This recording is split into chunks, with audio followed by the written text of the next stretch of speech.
Welcome guys, welcome to my channel. आज हम लोग DSSB का PGT इकोनॉमिक्स का जो क्वेश्चन पेपर हमने स्टार्ट किया हुआ था, जिसकी ऑलरेडी हम 5 वीडियोस डिटेल में डिस्कस कर चुके हैं। कुछ क्वेश्चन उसके पेंडिंग रह गए थे। आने वाली 4 से 5 वीडियोस में हम उनको भी डिटेल में डिस्कस कर लेंगे।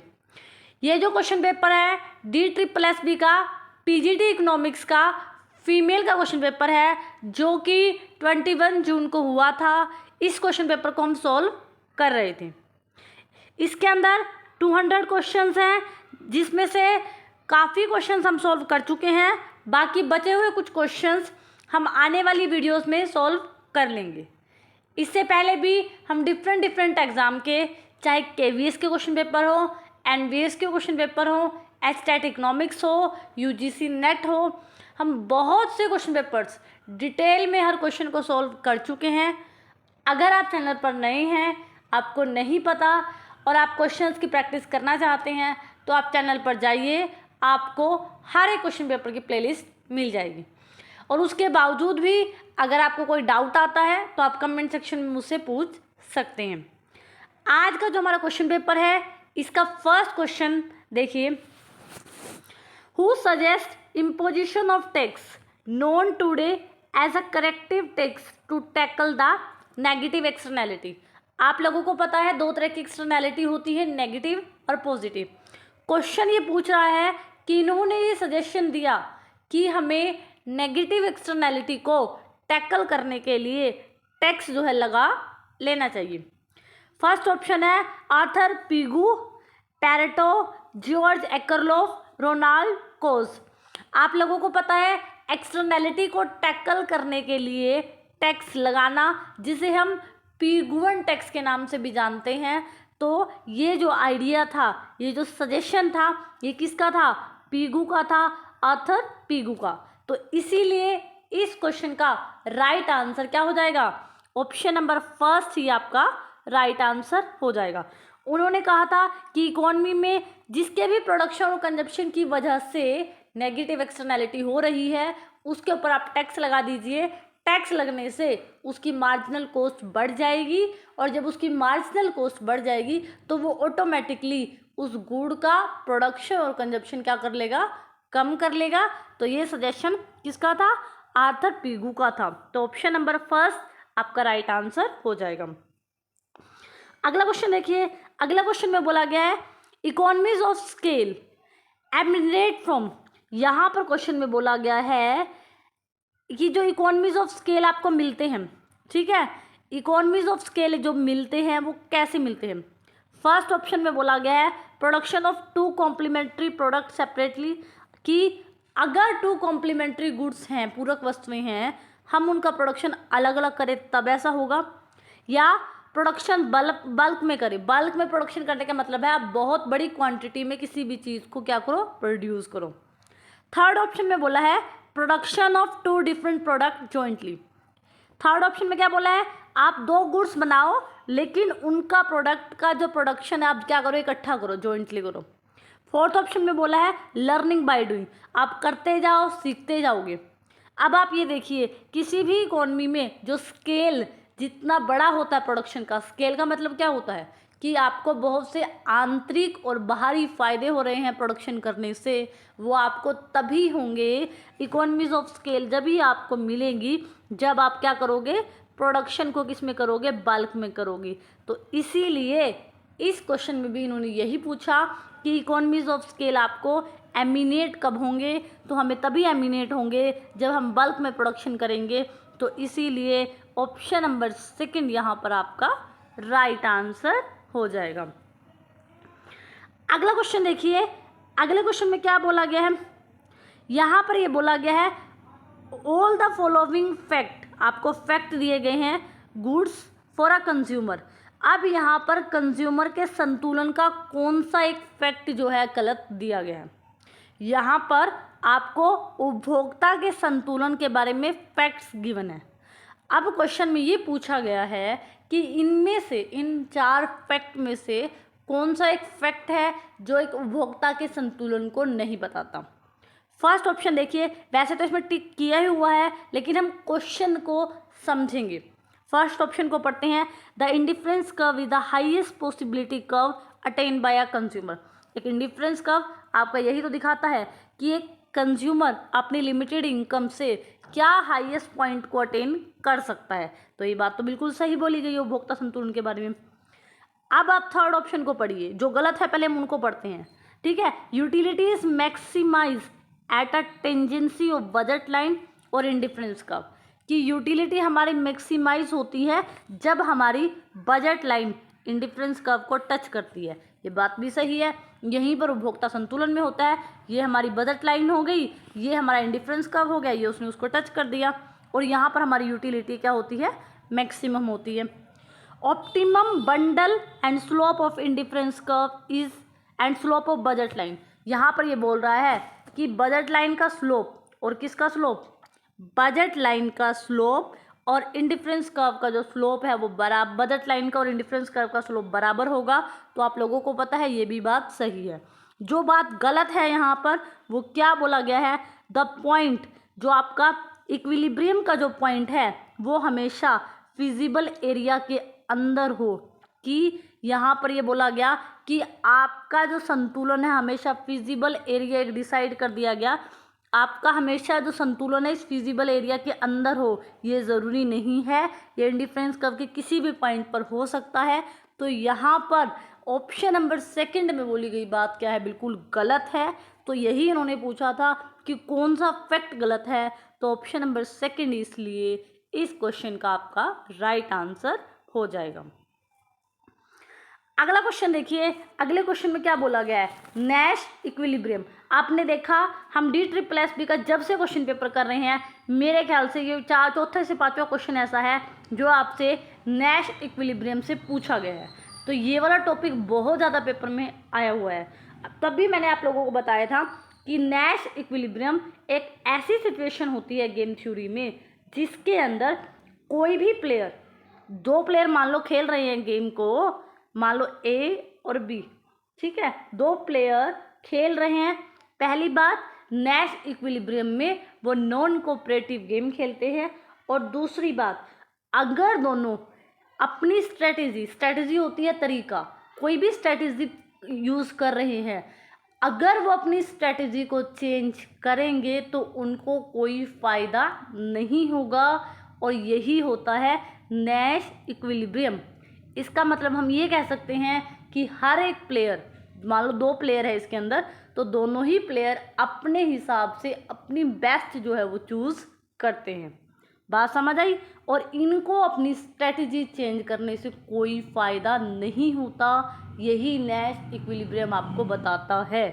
तो यहाँ पर ऑप्शन फर्स्ट में ही देखिए, where each player chosen his best, हर एक प्लेयर अपनी बेस्ट चुनता है, and given the strategy of other player, जो भी दूसरे प्लेयर की स्ट्रेटजी होती है उसको ध्यान में रखकर उसको अपने लिए क्या बेस्ट लगता है वो उसको चूज़ करता है।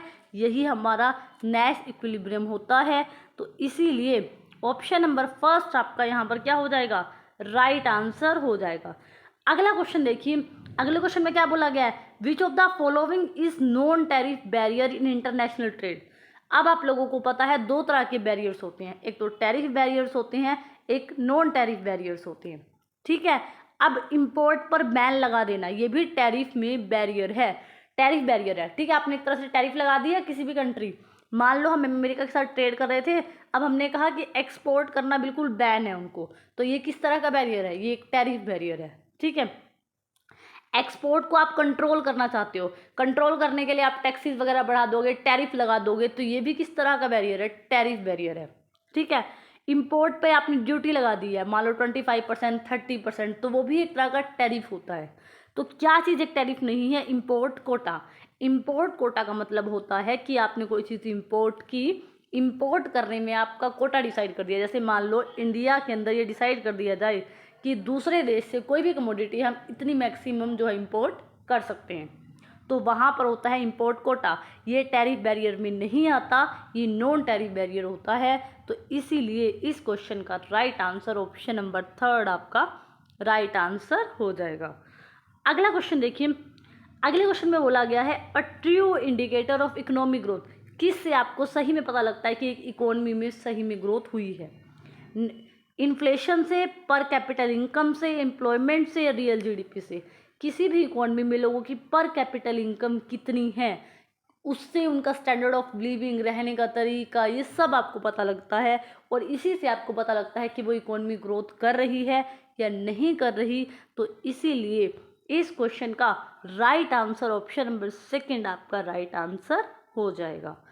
अगला क्वेश्चन देखिए, अगले क्वेश्चन में क्या बोला गया है? Narrow money does not include, क्या चीज़ नैरो मनी में नहीं आती? फर्स्ट ऑफ ऑल आपको पता होना चाहिए कि नैरो मनी होती क्या है।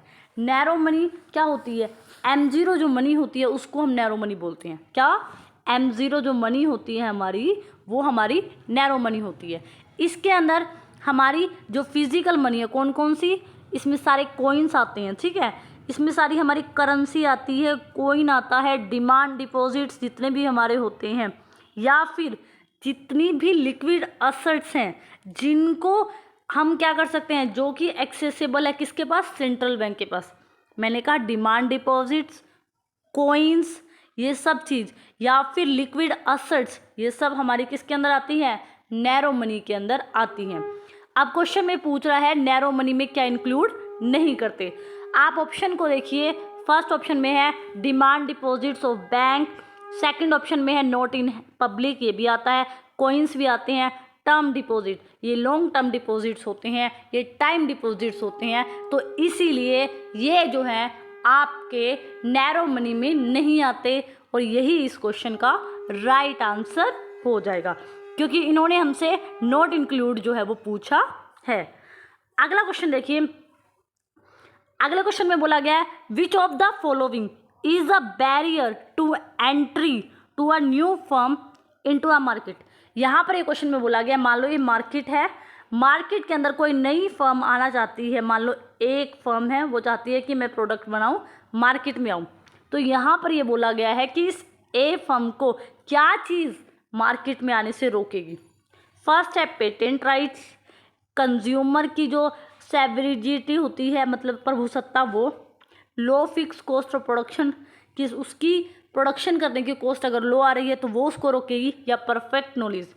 आप लोगों को पता है मोनोपोली किसकी वजह से होती है? ज़्यादा से ज़्यादा पेटेंट्स राइट्स की वजह से। तो पेटेंट राइट अगर आपके पास किसी प्रोडक्ट का है और आपने बहुत लार्ज स्केल पर उसका प्रोडक्शन किया है, आपकी मार्केट के अंदर एक बहुत ज़्यादा इमेज अच्छी है, तो पेटेंट राइट एक ऐसी चीज़ है जो नई फर्म को जो है मार्केट के अंदर एंट्री करने से रोकती है, बाकी कोई भी चीज़ उनको नहीं रोक सकती। तो इसीलिए इस क्वेश्चन का राइट आंसर आपका ऑप्शन नंबर फर्स्ट ही आपका राइट आंसर हो जाएगा। अगला क्वेश्चन देखिए, अगला क्वेश्चन आसान क्वेश्चन है। अगले क्वेश्चन में बोला गया which of the following is also known as the Bretton Woods twins. जब ब्रिटेन वुड्स का जो सम्मेलन हुआ था अमेरिका के अंदर, तब जो है कौन से दो जो है उन जिनको हम ट्विंस के नाम से जानते हैं, क्या दो इवेंट हुए थे उस टाइम? हमारा IMF और IBRD, industrial bank for reconstruction and development, जिसको हम किस नाम से जानते हैं आज? वर्ल्ड बैंक के नाम से जानते हैं। तो IMF और वर्ल्ड बैंक बना था उस टाइम पर, तो इसीलिए ब्रिटेन वुड्स ट्विंस किनको मानते हैं हम? IMF और वर्ल्ड बैंक को। तो इसीलिए इस क्वेश्चन का राइट आंसर क्या हो जाएगा? ऑप्शन नंबर फर्स्ट आपका राइट आंसर हो जाएगा। अगला क्वेश्चन देखिए, अगले क्वेश्चन में बोला गया है elasticity of supply for a good will be less. Elasticity किसी भी गुड्स की सप्लाई की कब कम होगी? इफ़, क्वेश्चन क्या है कि किसी भी गुड की जो सप्लाई होती है उसकी इलास्टिसिटी कब जो है कम होगी? इफ़, अगर जो है केस क्या है? लॉन्ग रन का है।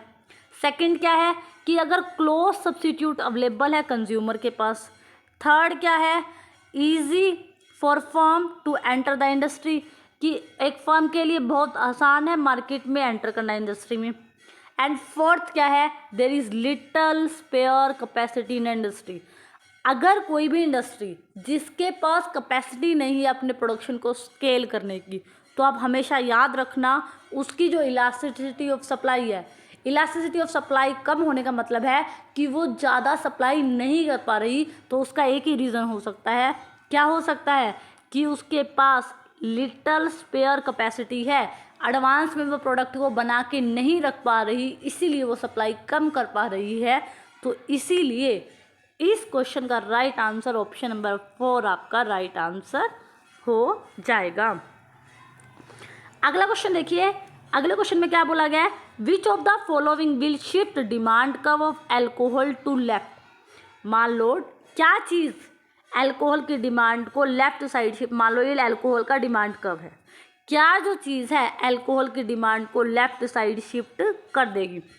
फर्स्ट ऑप्शन है इंक्रीज इन रियल इनकम, अगर लोगों की रियल इनकम बढ़ गई तो वो ज़्यादा एल्कोहल की डिमांड करेंगे, तो ये तो राइट साइड शिफ्ट हुआ, तो फर्स्ट ऑप्शन हो गया wrong. Healthy research and linking alcohol with heart disease, ये चीज़ सही है। इन्होंने क्या कहा कि अगर हेल्थ के ऊपर रिसर्च होती है और उसका संबंध हमारे हार्ट डिसीज़ से है, ठीक है, एक ऐसी रिसर्च होती है कि अल्कोहल पियोगे तो आपका हार्ट डैमेज होता चला जाएगा। अगर ऐसी रिसर्च होती है और लोगों को ये बात समझ आती है तो वो ऑटोमेटिकली डिमांड कम करेंगे और हमारा डिमांड का क्या हो जाएगा, लेफ्टवर्ड शिफ्ट हो जाएगा। तो इसीलिए इस क्वेश्चन का जो राइट आंसर भी आपका यही होगा, तो ऑप्शन नंबर 2 यहाँ पर आपका राइट आंसर हो गया। आज हमने कुछ 7 से 8 ही 10 क्वेश्चन किए हैं। आने वाली 1-2 दिन में जो वीडियोस आएंगे उसमें हम ज़्यादा से ज़्यादा क्वेश्चन करके इस क्वेश्चन पेपर को कंप्लीट ख़त्म कर देंगे। तो आई होप सो जितने भी क्वेश्चन हमने चाहे किए हों आपको समझ आए होंगे। अगर आपको समझ आते हैं, मेरी वीडियो अच्छी लगती है, तो प्लीज़ मेरे चैनल को लाइक करना, शेयर करना एंड सब्सक्राइब करना, क्योंकि जब आप सब्सक्राइब करते हो तो मुझे मोटिवेशन मिलता है कि मुझे इसी तरह का कंटेंट जो है वो लेके आना चाहिए।